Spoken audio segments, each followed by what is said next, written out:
नमस्कार। MP news पर आज आपने दिन भर देखा किस तरह से मध्य प्रदेश के विधानसभा चुनाव हुए, कैसे मतदान हुआ और कैसे मध्य प्रदेश का मतदाता अपने घरों से निकला और अपनी नई आने वाली कल की सरकार के गठन के लिए अपने मताधिकार का इस्तेमाल किया। मध्य प्रदेश की 230 विधानसभा सीटों की बात की जाए तो छुटपुट घटनाओं को यदि नजरअंदाज कर दिया जाए तो मध्य प्रदेश में शांतिपूर्ण रहे ये चुनाव, और चुनाव से जुड़ी हर खबर आपने एमपी न्यूज पर लाइव देखी दिन भर। अब बारी है दिन भर के तमाम चुनावी विश्लेषण को करने की और किस तरह से ये मध्य प्रदेश की सूरत और सीरत बदलने वाले चुनाव हो सकते हैं। तमाम मसलों पर बात करने के लिए हमारे साथ मौजूद हैं मध्य प्रदेश के वरिष्ठ पत्रकार और इलेक्ट्रॉनिक मीडिया के बड़े चेहरे श्री सुदेश तिवारी जी। सुदेश जी, आपका बहुत बहुत स्वागत है।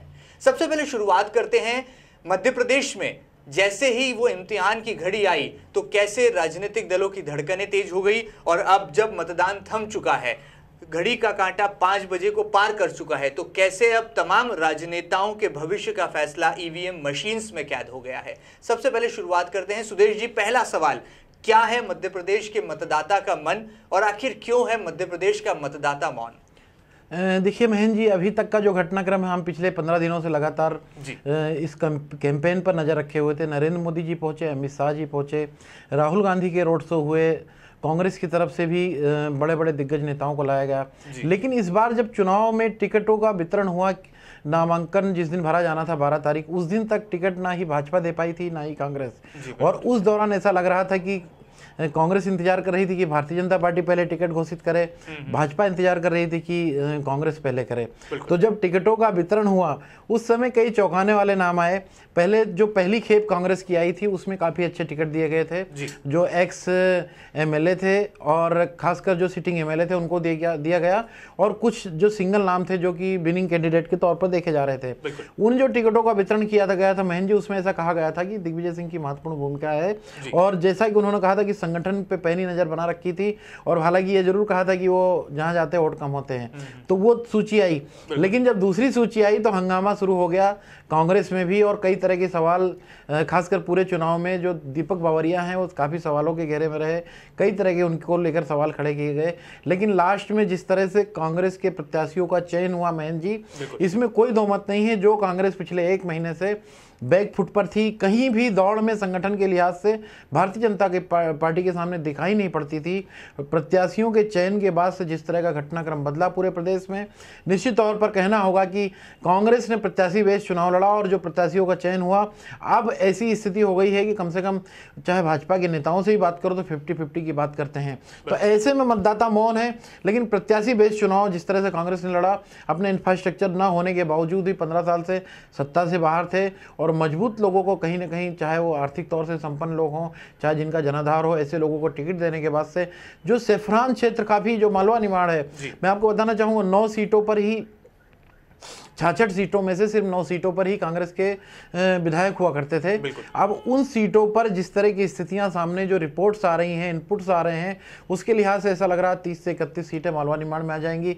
इसमें सबसे प्रमुख बात यह है कि इंदौर, उज्जैन और धार, इन जगहों पर जिस तरह की स्थिति बन रही है तो अपने आप में कहीं ना कहीं बीजेपी को चिंता में डालने वाली बात है। यहाँ एक और चीज़ महेंद्र जी बताना चाहूँगा कि सबसे प्रमुख बात है कि इस बार कई सीटों पर निर्दलीय, जो भाजपा और कांग्रेस का जहाँ 2 दलीय क्षेत्र माना जाता है, खासकर मालवा निमाड़, यहाँ पर निर्दलीयों ने दोनों ही दलों का काम बिगाड़ा है। उज्जैन में अगर बात की जाए तो उज्जैन में जो जय सिंह ठाकुर हैं वो उज्जैन दक्षिण से खड़े हैं, और उज्जैन उत्तर से राजेश माया त्रिवेदी हैं, उनकी चर्चा है। साथ ही भाजपा की तरफ से राजकुमार मेहो जो महेश्वर से खड़े हैं, वो काफी कहीं ना कहीं खेल बिगाड़ बिल्कुल। और एक पूर्व मंत्री जो भाजपा के हैं जगदीश मुहेल, वो रंजना बघेल को परेशान किए हुए हैं। तो इस तरह का जो घटनाक्रम है, अभी मतदाता चुप है, उसने ईवीएम के बटन दबा दिया है। और अभी मैं आपको बताना चाहूंगा बिंद क्षेत्र, इसको लेकर जो इनपुट्स आ रहे हैं वो भी भाजपा के लिए दुखी करने वाले हैं। अभी तक की जानकारियां हैं, वहां पे भी एट्रोसिटी एक्ट का काफी विरोध था। साथ ही जो चंबल क्षेत्र है, यहाँ पर भी हालांकि बसपा दोनों ही दलों को नुकसान पहुंचा रही है। इस क्षेत्र में भी लगभग 16 सीटें कांग्रेस जीतती हुई अभी तक दिखाई दे रही, जिस तरह की बातें सामने आई हैं। अब हम आ जाते हैं ये जो छतरपुर वाला बेल्ट है, यहाँ पर भी सपा अपना काम कर रही है, यूपी से सटा जो इलाका बिल्कुल। है, और दूसरी बात की जाए चाहे जो महाकौशल है, वहाँ कमलनाथ वाला प्रभाव वाला क्षेत्र माना जाता है। ऐसा कहते हैं कमलनाथ ने वहाँ अपने कैंडिडेट लड़ाया और वहाँ पर भी कांग्रेस की अच्छी स्थिति बताई जा रही है, जो कांग्रेस बिल्कुल भी दौड़ में नहीं दिखाई देती थी। इसी तरह भोपाल रेंज में भी, जैसा कि कहीं ना कहीं अगर बात की जाए तो भारतीय जनता पार्टी के जो मंत्री हुआ करते थे सरताज सिंह, जिन्होंने अर्जुन सिंह को अपने समय लोकसभा का चुनाव हराया था, उनको कांग्रेस ने टिकट देकर कहीं ना कहीं दांव खेला। जिस तरह से प्रेमचंद गुड्डू को भाजपा में बुलाया गया भाजपा की तरफ से, इस तरह के दांव कांग्रेस की तरफ से भी खेले गए। और एक और बात बताऊंगा आपको, एक काफी रोचक, हरदा क्षेत्र में चाचा भतीजे चुनाव लड़ रहे हैं। अगर रोचक चुनाव की बात करें तो मध्य प्रदेश के कई मंत्री मुसीबत में दिखाई पड़ रहे हैं, चाहे मध्य प्रदेश के गृह मंत्री भूपेंद्र सिंह हो या फिर और भी कई, अगर बात की जाए अर्चना चिटनीस की बात करें, और भी कई मंत्रियों को, और जो बड़े चेहरे हैं, रंजना बघेल भी टसन में है क्योंकि वहां पर भी निर्दलीय का शिवसेना की तरफ से जगदीश मोहल चुनाव लड़ रहे हैं। और कई बड़े चेहरे, कई लोगों ने महेंद्र जी अपने बेटों को लॉन्च करने का जो प्रोग्राम करा था, उसमें चाहे कांग्रेस हो या भाजपा, जैसे कि कैलाश विजयवर्गीय के सुपुत्र को इंदौर 3 से टिकट भारतीय जनता पार्टी की तरफ से दिया गया, राष्ट्रीय अध्यक्ष का रोड शो हुआ वहां पर, और वहां पर भी अभी भी फाइट की बात की जा रही लगातार।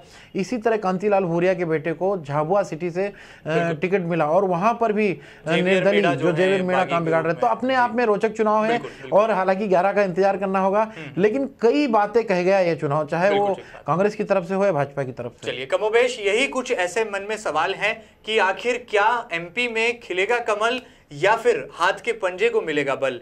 क्या होगी शिवराज बनाम महाराज की लड़ाई या बनेगी मध्य प्रदेश में कमलनाथ सरकार? ये तमाम सवाल हैं जो कि अब राजनीतिक पंडितों के लिहाज से बहुत हद तक उपजने लगे हैं और देखना बड़ा दिलचस्प होगा कि किस तरह से सीटों का अंकगणित और खासतौर पर मतदान का प्रतिशत क्या नए आने वाले कल में सियासी समीकरणों को जन्म देगा। सुधीर जी लगातार हमारे साथ बने हुए हैं। तिवारी जी, आपको क्या लगता है किस तरह से मतदान के प्रतिशत की भूमिका को देखा जा रहा है? जैसा कि बार बार कयास लगाया जा रहा था कि anti incumbency factor Madhya Pradesh में हावी हो सकता है, तो कहीं इसका कोई असर दिखाई दिया या जो मौन मतदाता है कहीं उसके मन में सत्ता विरोधी लहर का प्रभाव कुछ नजर आया क्या मतदान केंद्रों के बाहर लगी कतारों में? देखिए महेंद्र जी, एक बहुत मैं बात बताना चाहूंगा कि पिछले दिनों जब अखिलेश यादव उत्तर प्रदेश का चुनाव हारे थे तो उन्होंने एक बयान दिया था कि वोट समझाने से नहीं बहकाने से आता है। मैं आपको बताना चाहूंगा शिवराज सिंह चौहान की कुछ योजनाएं, चाहे बिजली को लेकर हो, चाहे अनाज को लेकर हो, संबल योजना को लेकर, कहीं ना कहीं शिवराज सिंह चौहान जो मजदूर, दिहाड़ी मजदूर है, उनको लेकर जो योजनाएं बनाई थी, शिवराज सिंह चौहान का ऐसा कहना था लगभग 6 महीने पहले कि वो जो योजनाएं हैं उसके सामने कांग्रेस कहीं नहीं टिकती। लेकिन फिर मैं आपको बताना चाहूंगा कि कैंडिडेट अच्छे लड़ाए और जो किसानों की बात की जाए तो किसानों के मुद्दे को लेकर ग्रामीण क्षेत्रों में, चाहे उसको एंटी इनकम्बेंसी फैक्टर कहें या जो अफसरशाही है सरकारी योजनाओं को डिलीवर करने में नाकाम रही हो, या बिजली के मुद्दे, हालांकि बिजली 200 रुपए महीने अपने आप में 10-10, 20-20 हजार लोग इकट्ठा होते थे, मजदूरों को इकट्ठा किया जाता था, ऐसा लग रहा था कि कहीं ना कहीं जो गरीब तबके का वोटर है वो कांग्रेस को नकारेगा और भारतीय जनता पार्टी की तरफ आएगा, क्योंकि शिवराज सिंह चौहान की जो संबल योजना है उसको लेकर उनको काफी वो दम भर रहे थे।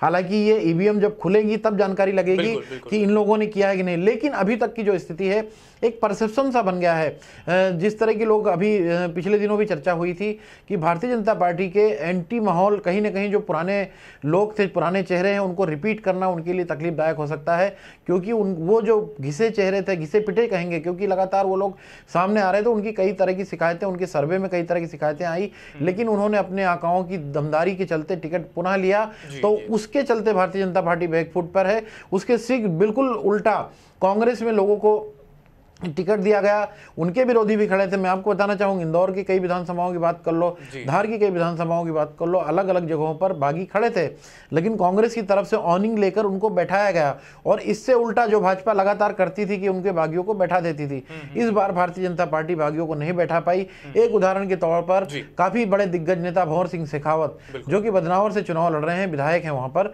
और उनके सामने राजेश अग्रवाल नाम का व्यक्ति जो वहां का स्थानीय भाजपा नेता था, वो चुनाव लड़ा। उसने निर्दलीय तौर पर राष्ट्रीय महासचिव कैलाश विजयवर्गीय जैसी शख्सियत उनको मनाने गई, नहीं माने।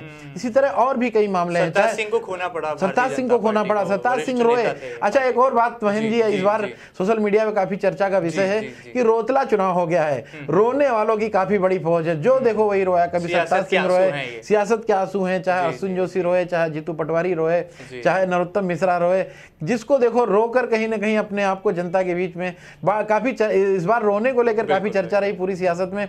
लेकिन सबसे प्रमुख बात यह है, जैसा कि आपने बताया, महाराज और Shivraj.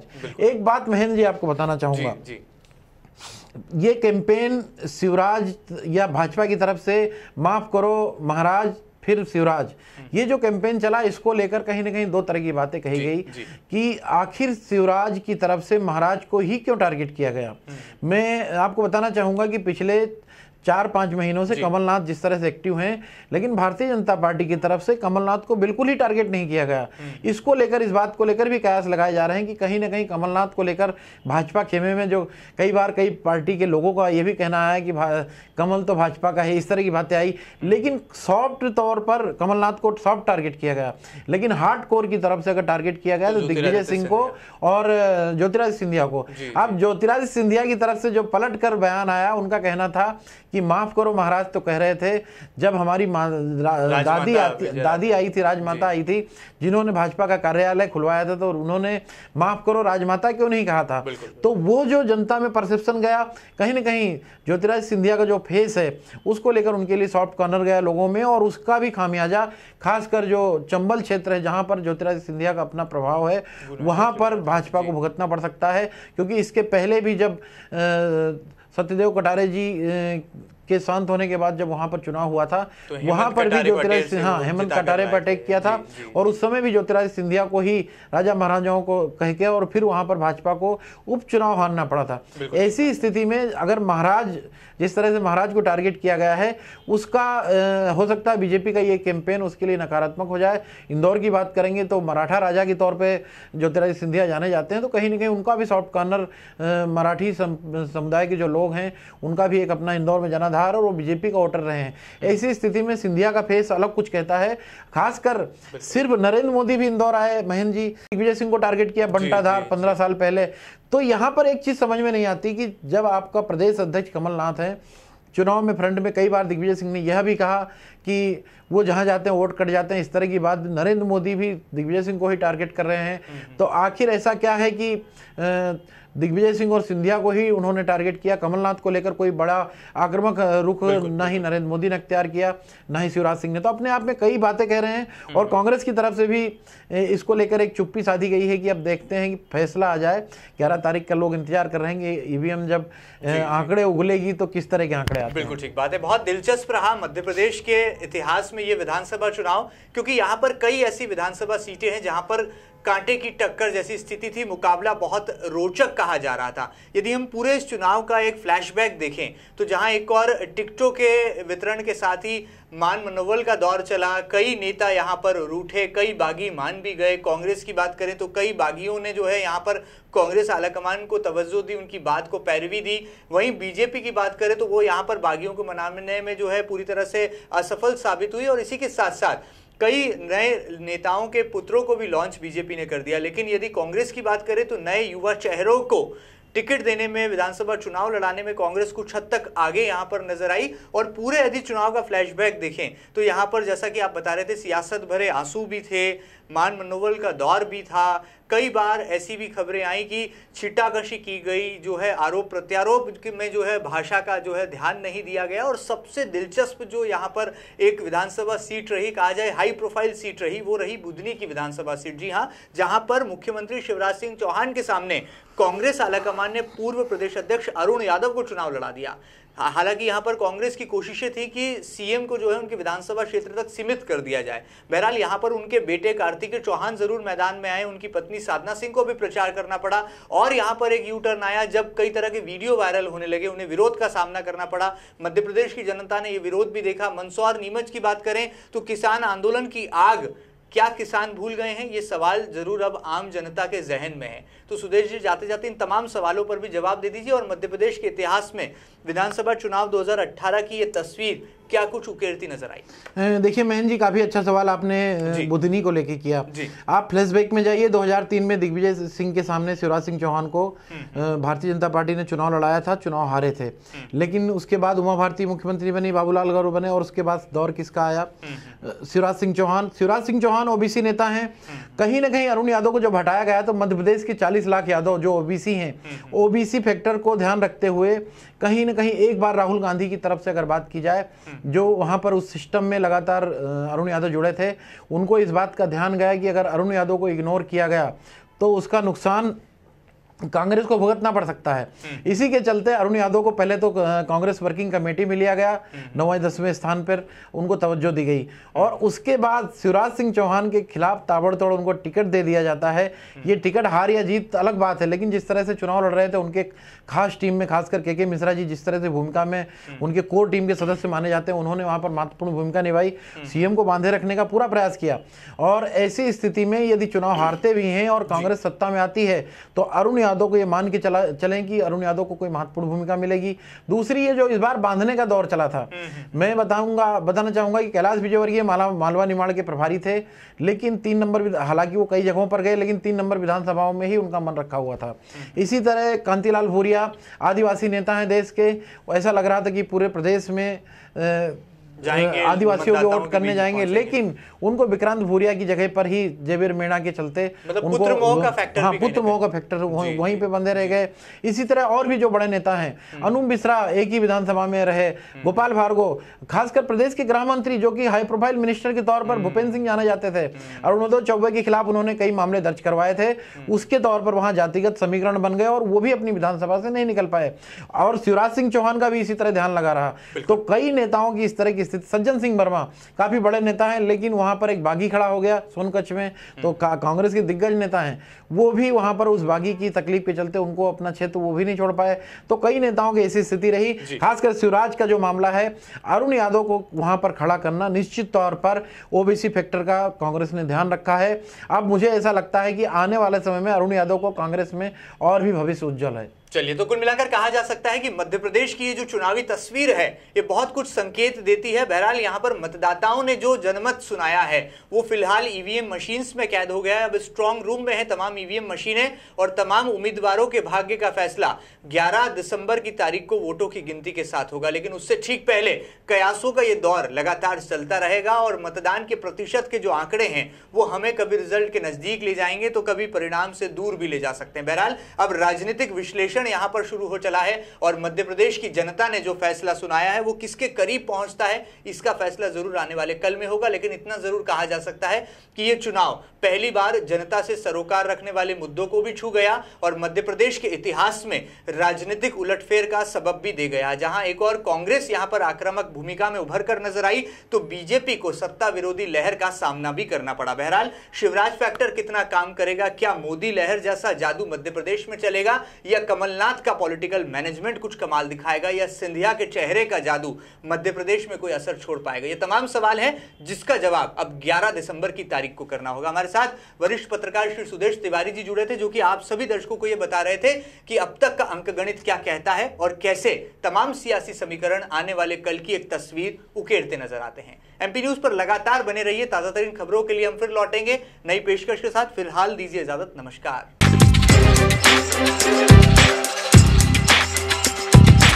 We'll be right back.